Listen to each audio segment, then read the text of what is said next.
আজ আমরা চলে এসেছি আরও একটি নতুন ভিডিও নিয়ে। আমরা এসেছি আজকে কুড়িগ্রাম জেলার কচাকাটা থানার আনন্দবাজার কাঠের সেতুর কাছে।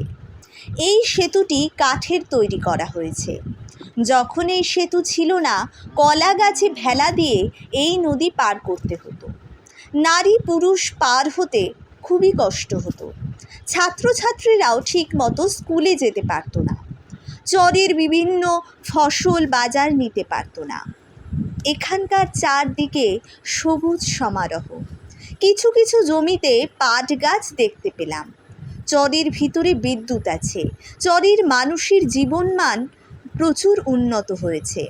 আমরা দেশ বিদেশে ভ্রমণ করতে যাই, কিন্তু এই সকল জায়গা আমাদের চোখে পড়ে না।